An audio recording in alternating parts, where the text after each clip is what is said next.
I don't do comedy. But I do want to mention, seriously, that I took my screen test. I took my screen test this week, and I passed my screen test, and starting next Tuesday, I'll be selling screens in Macy's. Well, I am just back from the coast. I made 2 pictures, one facing this way, one facing that way. On a really serious note, I want to say, let me try a couple of riddles. What do they call a gay milkman? What? A Dairy Queen. That was good. How do you say brassiere? Brassiere in German? How? Stop him from flopping.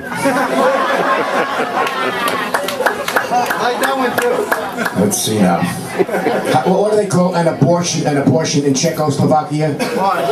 A cancel check. Let's see. Maybe one more. How do you say diaper? How do you say diaper in Japanese? How? Sakapupu. I don't do comedy.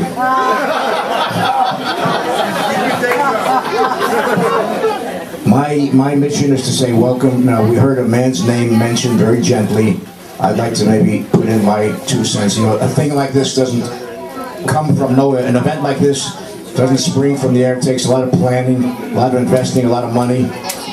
And the man who made it possible, I don't even know if he's here today, but I'd like to just say his name. And maybe, if anybody in the world deserves a standing ovation for his time, his effort, his investment of lots and lots of money to make this happen. Now and Christmas, the man's name is Mr. Richard Basciano. Richard Basciano. I've never met anybody more civic-minded, more community-minded. He's just a great, great, great man. I just got a little sad news today, by the way. On a serious note, a friend of mine, in fact, he's a relative of mine, he got in trouble for having sex with his patients.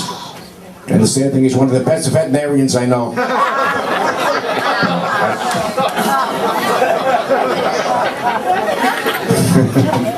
And I did hear about this one woman. Her husband died, so she called up the newspaper, the obituary page. She said, I want to place an ad. So the clerk says, what's the ad? She says, Schwartz dies. So he says, well, you're entitled to 5 words. She's 5 words, or I just say, Schwartz dies, Mercedes for sale. Well, I don't do jokes.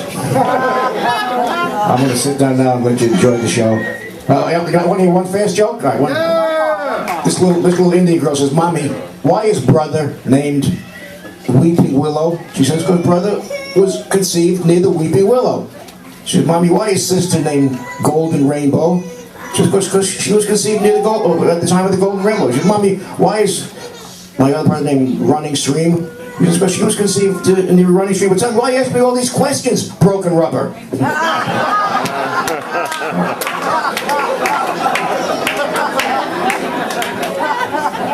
I go back.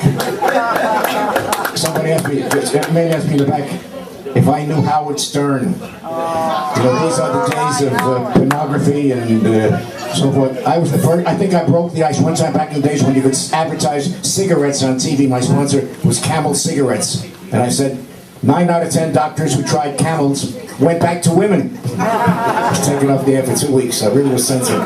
So I think I broke the ice in many departments. I want to lean back now and watch the show with you.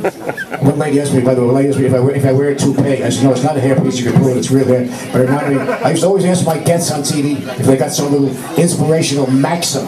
And one time Bob Hope said to me, if you're bald in the front, that means you're a thinker. If you're bald in the back, that means you're a lover. If you're bald in the front and the back, that means you think you're a lover.